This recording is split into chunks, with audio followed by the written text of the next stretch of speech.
Back, council.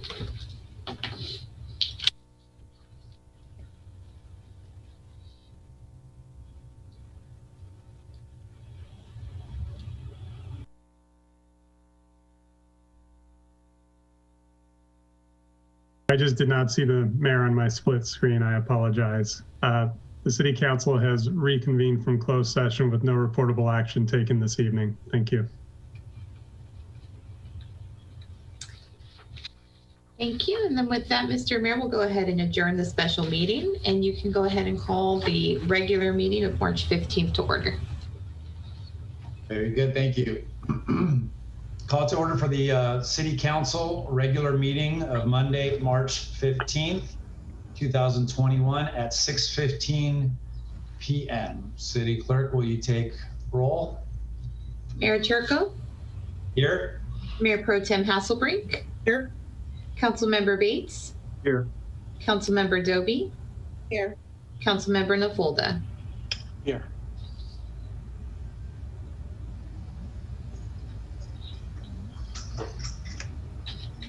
If you could please stand and join me in the Pledge of Allegiance. Put your right hand over your heart.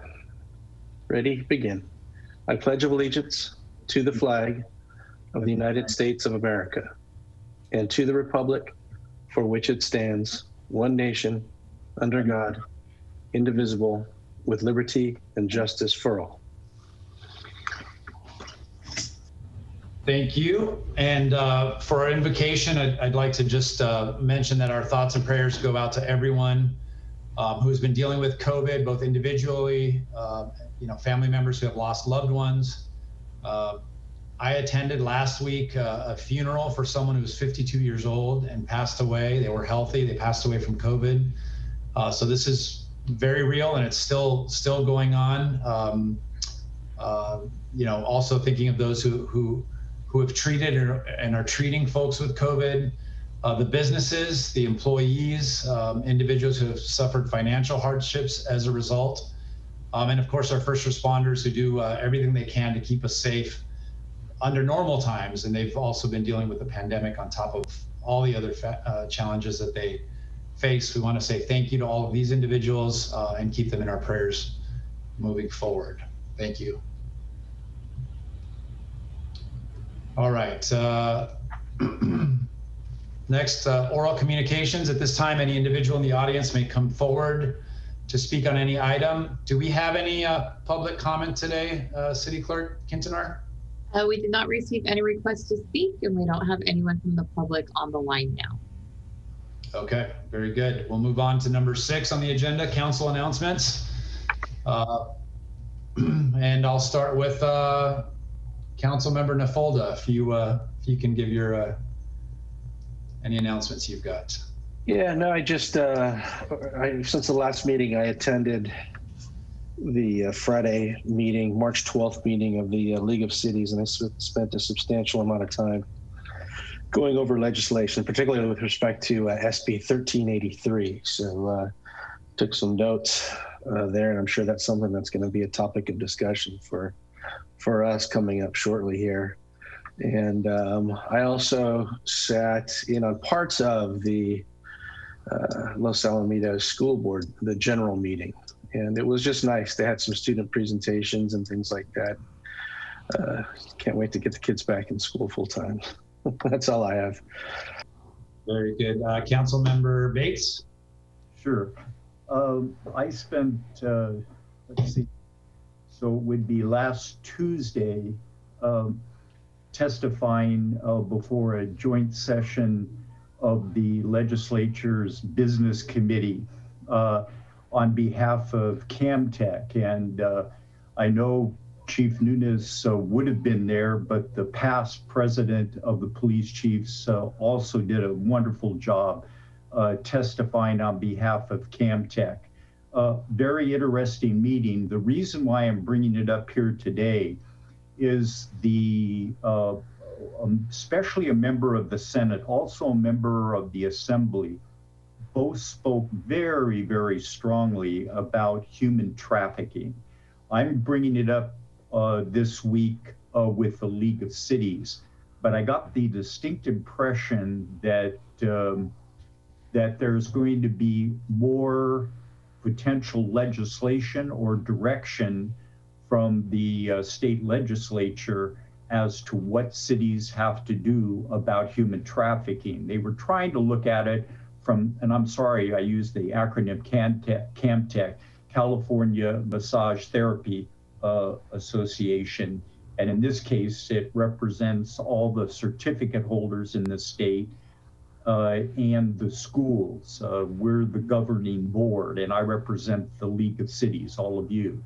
And my thought is that we may need to make sure that we're regularly, and I'm thinking like once every 6 months, inspecting some of our massage establishments. My concern is that if cities don't make a more aggressive effort, this responsibility may be removed from us. And I'm concerned about that. I don't want it going to CAMTech or to some state agency to start coming into our cities and telling us what we're going to do with our businesses. So I think it's an issue that we need to keep in mind and maybe ask the chief for any comments he has and for thinking as to what might be an appropriate role to show that cities are doing a more aggressive job trying to combat human trafficking. And I'll just leave it at that. Chief, thank you for being with us. I hope your health is improving every day. It is, sir. Thank you. Good. I don't know if you want me to comment on that now, Mayor, or? Yeah, sure, Chief Nunez, if you can.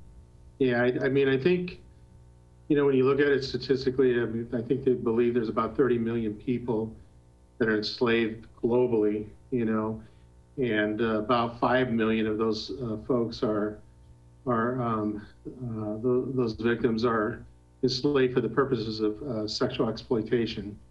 And it's a real situation.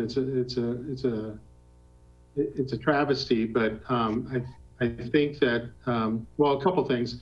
I know that the hearing that Councilmember Bates referenced was looking at, the sundown laws about CAMTech and maybe giving it to a state agency, which was something that we didn't want to see happen.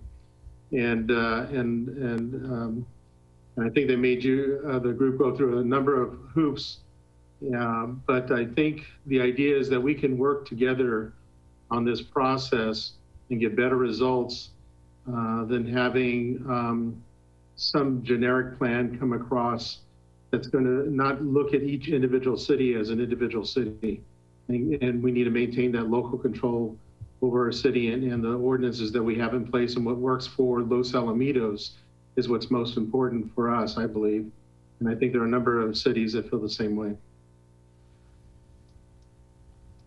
Very good. Thank you, Chief Nunez. Councilmember Doby, I think we've not heard from you yet. All righty, since the last time that all of our lovely faces were together, I went to the chamber meeting where mayor and city manager enthralled us with their wonderful words about our illustrious, small but mighty Los Alamitos. I went to my regular OC Human Relations Commission meeting and my mosquito and vectors meeting. And I also went to the ribbon cutting. There were a few of us there. And there's just a few things. Like, it was so wonderful. First of all, I hadn't been out in so long that I had to come home and I took 2 naps after. It was just so much excitement for me. I had to come home and take 2 naps. I'm not exaggerating. And it was just so wonderful. Like, Madeiras came and they brought special snacks, even though they weren't the caterer. And that spoke to me because that is what I look for in this small city. Like, everyone is so welcoming and impassioned with what other people are doing. Because Art could have said, you know what, y'all don't have me cater, so I'm legit going to bring nachos and some salsa out the can. But he made these delicious little vittles. I never did learn the real name of them, but they were so wonderful. And it just made my heart happy to see that level of care put into welcoming another establishment. So I'm so excited about the red tier and whatever comes after that. to see how our city continues to come together. You make my heart happy. Thank you. Mayor Pro Tem Hasselbrink. Yeah, so I did listen in on the Chamber of Commerce meeting. Mayor and city manager did very, very well, didn't embarrass us or anything. So no, it was good. It was informative. It spoke to the businesses, which I think they appreciated in seeing all the stuff that we're doing, even though they might not see it. They know that the city is always been open, has never closed, and we've been able to do some pretty spectacular things through this whole chaos. As far as Orange County Fire Authority, we got last week the official request from the city of Fullerton to provide a proposal to possibly join OCFA, which is great. Anything in North County, I'm always a big fan of. Currently, Fullerton and Brea have a joint fire department. So it'll be interesting to see how Brea responds to this if Fullerton is successful in coming into OCFA. So we're really excited about that. Piggybacking on Councilmember Bates' comments about the massage things, I know that we have 2 massage places in the city. A few years ago, we did an ordinance to not allow any more, grandfather ones that are already still in. But I know we have issues with one of them. It might be a good time now that they're open to kind of reinvigorate our getting information from them and things like that. I know it's easier said than done, Chief. And I know that they're on your radar, but this might be a good excuse for us to kind of go in, making sure that they're open safely, using COVID to our advantage on that, and just confirming that there is no human trafficking or nothing fishy going on there as well. And then as far as the businesses opening up and stuff, I would love to see, we're moving into red tier, and, maybe at some point down the line have almost a grand reopening of the city and celebrating the small businesses, regardless of the industry, and just really doing a marketing push to get people back out again. The businesses are just hungry to get people back to their businesses and stuff. And so I'm hoping that the city can facilitate that in any marketing magic that we have to get the word out that we're back and we're not going backwards anymore. It's red tier and forward, and just create that energy. I think it's going to do a lot, psychology wise, financially wise, and everything else. So with that, I'm done. Very good. Thank you, Mayor Pro Tem. I've got a few things. It was a busy month. It's interesting that Shelley's standard for us, city manager, is that we didn't embarrass the city. It's you can expect a little more from us than that. I set the bar low, and then you can help me raise the bar eventually. Thank you. So City Manager Simmons and I gave a presentation to the Los Alamitos Chamber of Commerce about what's happening in Los Alamitos, some help that we've been able to provide as a city for our businesses. It was a productive discussion, I think, and I want to thank the Chamber for inviting us, as well as the three colleagues on the council who attended as well. Thank you.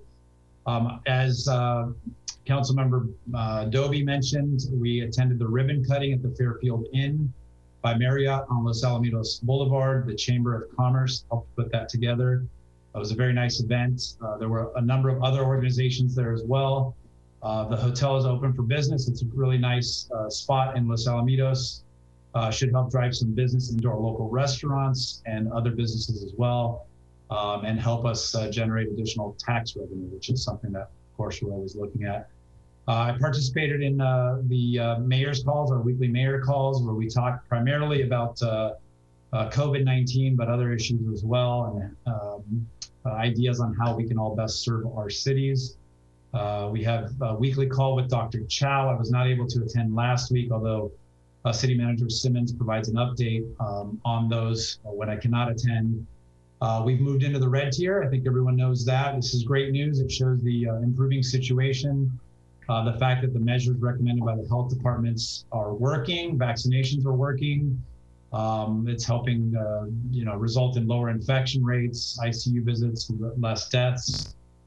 We have to stay vigilant, of course, but obviously the hope is that this is just the first step towards getting life back to normal and defeating this virus. Mayor Pro Tem, Hasselbrink and I, along with city staff, participated in the Budget Standing Committee meeting. I think it was last week, where we went over the budget for the current fiscal year, and we're going to be preparing, along with city staff, the budget for the next fiscal year. So that's a large undertaking. I attended the Orange County Sanitation District Directors meeting, as well as the Administration Committee meeting. Let me see what else. We've got the new COVID-19 Relief Act. It's got a different name than that, but we're waiting on some funds from that. Los Alamitos is anticipated to receive over $2 million in federal funding, which is a big deal. We're waiting to see exactly how we can spend that as a city. Obviously, we're looking to spend that in ways that help our residents and our businesses. So that's a bit of good news, but again, we're waiting for some more information on that. Recently, I'm sure a lot of you have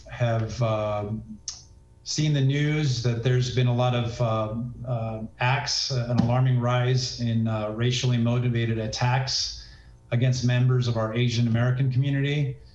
This year alone, there have been, I read there was 2,800 reported incidents. Obviously, this is very disturbing. And we have to commit ourselves to calling out all forms of discrimination and hate against any race, any gender, any group of people.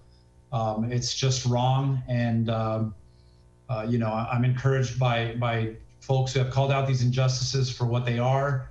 But we as a society must do more. We must embrace the fact that all of us are different, respect the range of unique and diverse identities, cultural traditions, forms of expression. Differences need to be highlighted, celebrated, and embraced, because that's what defines us as a nation and makes us in our community a special place to be a part of. So, hopefully those incidents stop completely, and it's something that we strive for as a country moving forward. Finally, we have been meeting virtually for many months. I think it's been working fine. It's pretty convenient, actually, but there's with the county opening up a bit, LA County is also opening up. Perhaps we want to talk or think about moving back to in-person meetings. I know some of you have expressed interest in this. Chet, I don't know what your thoughts. I kind of know what your thoughts are on this, but I wanted to sort of take the temperature of everyone. I know I've got kids at home, so it's definitely convenient to do meetings. But I do think it's important that we get to a point where we start having in-person meetings to show the community that we're getting back to normal behavior, a normal city council, obviously respecting health and safety protocols, keeping our distance, wearing masks to the extent possible. But Chet, what are your thoughts on getting back to in-person meetings? Of course. So again, I will say that I do find there's some value to these Zoom meetings, simply from the ability for everyone to Zoom in wherever they can. But given the fact that we have progressed into the red tier, and given also the fact that it looks like these numbers are continuing to trend downward, we already have some of our matrix that are meeting the orange tier. I can see the possibility of possibly either this coming month or the month after that definitely a return to in-person meetings is coming soon. Definitely. Okay. Mayor, yes, go ahead. I mean, I would really like to push for maybe the April meeting. It's a month from now. I think this opening is going to go at warp speed just because so many people are getting vaccinated or they've had COVID. I think, we shut down, we met in person once, I think in June, and we shut down because we just wanted to make sure that the messaging was correct, that we weren't doing anything that anybody else wasn't allowed to do. But I think in turn, we also need to do the messaging that like, hey, we're open, and we can do this safely. I think it's another messaging thing. I also think we're missing some synergy about just being in person together, although I do love the convenience of this. But I think it's probably time. And I think a month from now, it's probably going to be a no-brainer. So I would like to push for the April unless something drastically changes. The numbers I looked at today in Orange County, there are 71 COVID patients. We lost you, Shelley. You froze it. She's trying to make the point that in-person meetings will not result in any freezing, I think. Right. I will second her comments. Okay. And what I'm wondering, City Manager Simmons, is whether, for anyone who's not comfortable attending, whether that's staff or colleagues on the council, if there's a way to get video piped in, do a hybrid where there's some people there and some people online. Obviously, we don't want to force anyone to come in if they haven't been vaccinated or are not comfortable coming in at this juncture. Right. So, Mr. Mayor, if you will allow me, I do believe that, just like the Mayor Pro Tem was saying, that we are probably, if the numbers continue to trend the way that they are, potentially there is the opportunity that by the time we get to April that we are potentially in the orange tier at that point. I do think that our meetings are not until the end of April. I think that there's definitely the opportunity for an in-person meeting at that point. All right. We'll talk about it as we get closer and coordinate with city manager on this point, though. But unless anyone has any opposition, I think you've got the preference of the city council. Yes, sir.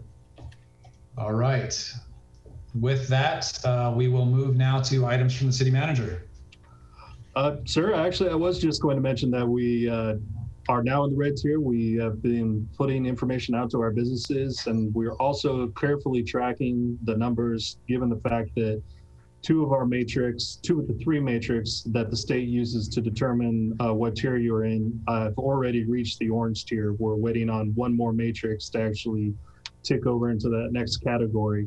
Now that we are in the red tier, we have to be here for at least 2 weeks. And I believe that if the numbers continue to track the way that they are, that we will achieve that by the time we get into early April, which obviously is a boon for our businesses that will be allowed to open to greater capacity than they are right now.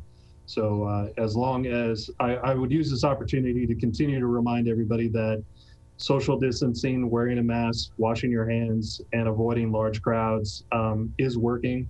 The vaccination effort is slowly picking up speed. New groups are being added into that queue every single day now.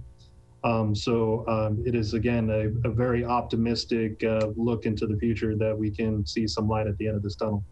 Thank you, sir. Thank you. Next item on the agenda is the warrants.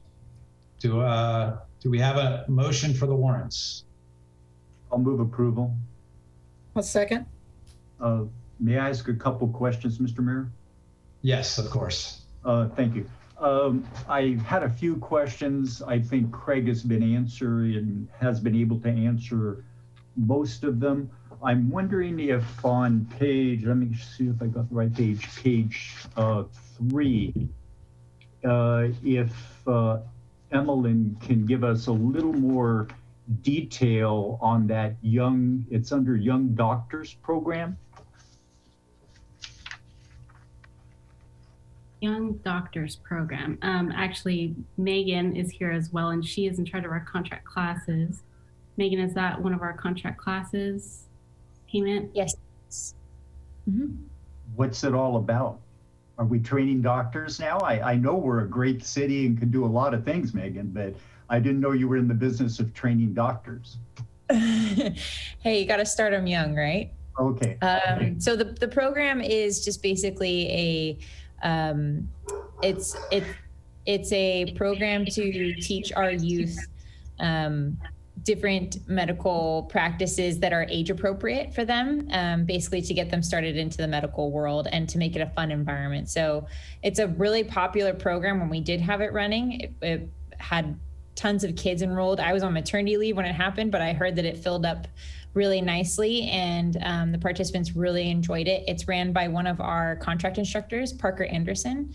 They do a lot of different fun programs everything from cartooning to this Doctors Academy. They have a variety of programs. I'm trying to think, cooking, art.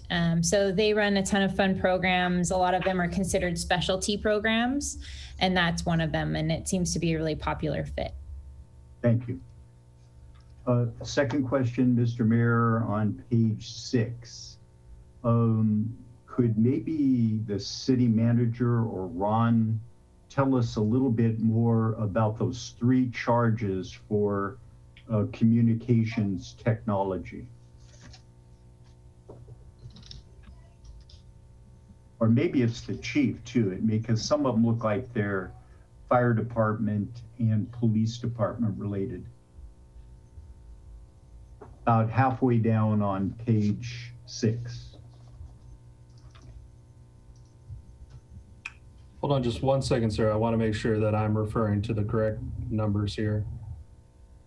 Are you, Councilmember Bates, are you referring to the page? It actually says page 6 at the bottom, or? That's the one. And it has 3 charges, one for 1,200, the other one 4,000, and the last one 500. For County of Orange Treasurer. Correct. Yeah, if I may, I can just clarify real quickly. First one's OCSD Court for 1,224. That's a quarterly flat rate billing for the period of October 1 through 12/31. The second one is OCSD 1Q allocation for $4,032. That's the Orange County Technology Division for the 800 megahertz quarterly cost allocation. And the third one is OCAFIS for $515. That's for the automated fingerprint ID system. That's a monthly billing. These are all budgeted under the police department budget, line item under contractual services. Great, thank you, Greg. Welcome. And Councilmember, if I can just point out just really quickly, the one number that was noted in there with regard to the 800 megahertz, obviously that's an ongoing issue that we're going to need to deal with in the future. There's obviously questions about what exactly the upgrades to communication is going to look like in the future. So this will be a topic that will come back before the City Council in the near future to discuss, to ensure that we're actually funding this properly, to make sure that we're planning for the eventual replacement of the system. I remember being involved in this 16 years ago, and I remember that it was needed back then, but the costs were so significant, it was hard to agree on something that all the cities and the county would buy into. So I imagine that's the challenge the city managers and the chiefs will be continuing to face. Yes, sir. You're absolutely right. All right, with that, I think we had a motion and a second, if I'm not mistaken. Is that right? Yes, we had a motion by Councilmember Bates, seconded by Mayor Pro Tem Hasselbrink. We'll do a roll call. Mayor Turco? Aye. Mayor Pro Tem Hasselbrink? You're muted, Shelley, but I can see you're trying to say aye. Aye. Councilmember Bates? Aye. Councilmember Dovey? Aye. Councilmember Nafulda? Aye.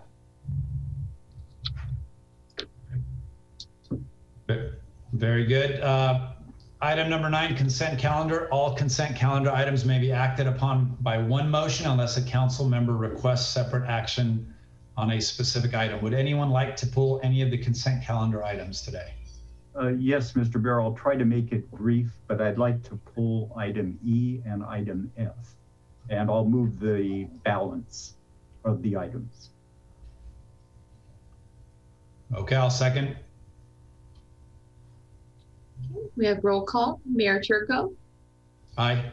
Mayor Pro Tem Hasselbrink? Aye. Councilmember Bates? Aye. Councilmember Dovey? Aye. And Councilmember Nafulda? Aye.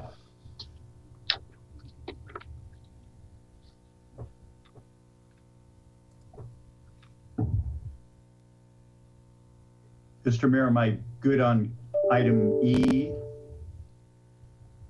Yes, go ahead. Okay. I realize that, this is a 2-year extension at the same price. I know this agreement has been going on for 10 years. Some of these service agreements, I think it's really appropriate to rebid them, every 3 to 5 years to make sure we're getting competitive proposals from the vendor. But at this point, I don't want to vote against this item, but just based on some recent experience with the building department and trying to get a permit approved and time delays, my request is that staff does move ahead with the request for proposal on this item, with the possibility that a new contract would be entered into potentially within the next 2 years. And additionally, that the staff report back to us within, let's say, every 6 months on the status of the services that are being provided. And the problem I'm suggesting is that the first time I called, they didn't know who I was, no contact whatsoever. It took 2 weeks to get a call back on my call in. And since then, the service has obviously improved, but I'm sure part of that is because of my status with the city. I'm just concerned that we're not getting the service level that we may be paying for under this contract. And I would like to make sure that we do a little better job monitoring the contract to make sure, for example, if somebody calls in the morning, maybe their question can't be answered or resolved by that evening. But it sure seems to me that a call back or an email back from the city saying, hey, yeah, we got your message, we're working on it, we're looking at it, would be appropriate. And I think especially with our focus on business development, we can't be in a position where these potential businesses that want to come into the community are having to wait for a considerable time, even to get a response back from the city that, yes, we're interested in you, and yes, we're going to help you. So I guess that's my overall concern here. So I think we can move ahead with this agreement, but I think there needs to be some follow-up with staff to move forward with an RFP. We may end up with the same company, but I certainly think we need to pin down the performance measures in more detail and then monitor those performance measures to make sure we're getting what we're paying for, in essence, what the community is paying for. So those are my thoughts on this, Mr. Mayor. Certainly anybody else is free to comment. It's an excellent point and an excellent recommendation. City Manager Simmons, any issue with that from your perspective? Thank you, sir. And Councilmember Bates and I did have an opportunity to discuss the item. I think that his thoughts and rationale and obviously even plan of attack are well thought out. This is something that we can accomplish with relative ease. Again, one of the main goals for our staff moving forward will be establishing these, I'll call them performance matrix, so that we're able to easily report back how exactly service is being provided, how quickly it's being provided, and the manner of service and the way it's being provided. And so I'm just as interested as Councilmember Bates in getting that data to you as quickly as possible. So yes, I think that those are easily accomplished. Okay, very good. With that, Councilmember Bates, would you like to move the item, or would anyone like to move the item? I'll move it. So moved it. All right. I'll second. Okay, we have a motion by Councilmember Bates, seconded by Mayor Pro Tem Hasselbrink. We'll do roll call. Mayor Turco? Aye. Mayor Pro Tem Hasselbrink? Aye. Councilmember Bates? Aye. Councilmember Doby? Aye. Councilmember Napolda? Aye. Very good. Item passes. And Councilmember Bates, you had some questions on item F. Is that correct? That's correct. I guess with item F, Mr. Mayor, my comments would be this. I'm disappointed, and I think it's our own fault that I'm kind of disappointed here. And I think we as a council probably need to do something about this. The fact that we've got kind of an emergency repair here, and it's taking us until what, June, end of June, to get this emergency repair completed is unrealistic. I mean, we could be sued 3 times and it'll cost us more than the $55,000 that's budgeted for this repair if there's an accident at this same location. So my concern, and as I understand this, is we probably need to give the city manager more authority to contract for some of these smaller items, especially when they're related to emergencies. Because if we're put on, I think the term is constructive notice, that there's a problem there, and obviously with the guardrail messed up, we know we've got constructive notice, and there's another accident there, I guarantee you the city attorney is going to be busier than the $55,000 that we're budgeting for this project. So again, I'm prepared to approve this, but with the caveat that we ask the city to take a look at some of the amounts that we give the city manager the ability to contract for, and especially if it's an emergency, in order to get these repairs completed quicker than the time frame it's taking to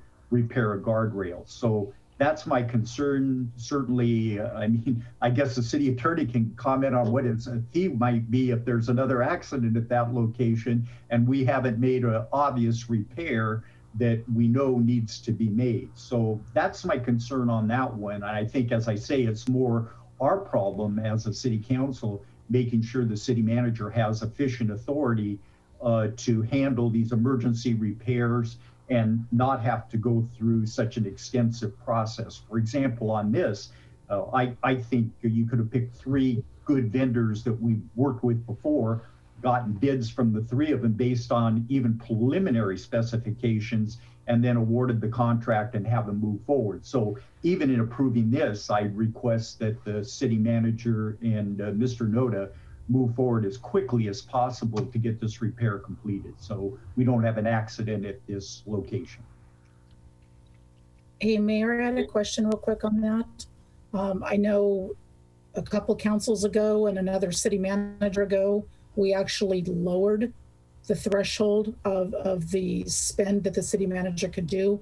I didn't necessarily agree with that, but maybe we could, as Councilmember Bates said, re-examine that and maybe put different actions that he can approve without going to full council, or take actions to the Budget and Finance Committee, because it's easier to convene, you know, the 2 of us, and the council give us guidance on what we could allow the city manager to do. So everything's still going through an approval process, but in an expedited way, so we don't have to wait another month for another meeting and more time passes and everything else.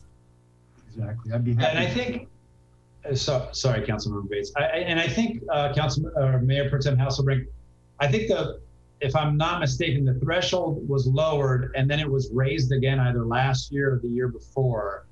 I may be mistaken on that though, but I agree. You know, some sort of streamlined process for emergency situations, or a higher threshold for emergencies, perhaps with notification to the city council, and, you know, some process by which, you know, if nobody on the city council objects, you know, then it goes forward, right? And, you know, in most circumstances, there's going to be no objection unless it's something wild, and there should still be a cap there. But I think, you know, this is a good suggestion by Councilmember Bates. We'll look to city manager and perhaps city attorney for suggestions on specifics here, but to address a situation like this, which it's great that you brought this up, Councilmember Bates. Okay, with that, do we have a motion to move the item? So moved. And any second?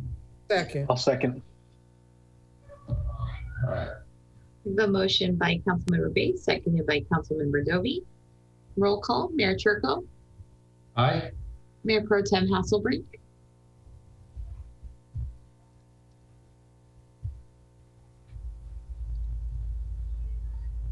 Shelley, you frozen? Oh, okay. We'll do her when she gets back. Councilmember Bates? Back? Can you hear me? Yes. And this is why we need to meet in person. Yes. Wonderful. Councilmember Bates? Aye. Councilmember Doby? Aye. And Councilmember Nafolda? Aye. Very good. Item passes. Next, we'll move on to discussion item 10A, Southern California Association of Governments Virtual Regional Conference and General Assembly. City Clerk Quintanar, I think, are you providing the report here? Yes, sir. So this report is actually very short. They have not released the full conference information yet. Due to COVID, it will be a virtual conference. The virtual conference for the SCAG General Assembly is scheduled for Thursday, May 6th at 11 o'clock. As a member city of SCAG, we can appoint one delegate for at no cost to the city to participate in the conference. Upon writing the staff report, we only had one council member express interest, that's Councilmember Doby, and the council is able to appoint a representative and an alternate at this time. Okay, thank you. Is anyone in addition to Councilmember Doby interested in becoming a rep or being the representative or the alternate? We certainly need an alternate if we appoint Councilmember Doby as the representative. I can serve as an alternate. Very good. Thank you, Councilmember Nafolda. All right, with that, I'll make a motion to appoint Councilmember Doby. Do we need a motion here, City Clerk Quintanar? Yes, please. Okay, I'll make a motion to appoint Councilmember Doby as our representative and Councilmember Nafolda as our alternate. Second. We have a motion by Mayor Turco, seconded by Councilmember Bates. In roll call, Mayor Turco, Aye. Mayor Pro Tem Hasselbrink, Aye. Councilmember Bates, Aye. Councilmember Doby, Aye. and Councilmember Nafolda. Aye. Very good. Motion passes. And I believe this is our final item on the agenda tonight. We are not going back into closed session. Is that correct, City Manager and City Attorney? Yes, sir. That is correct. Having concluded our closed session discussion following this special meeting this evening, there is no need to go into closed session at this time. Very good. Thank you. Thank you, everyone, for attending. Happy birthday to my wife. Yeah, Hope everyone has a wonderful evening. We try to make it short. Have a wonderful evening, everyone. Thank you. Bye, guys. Night. Thank you.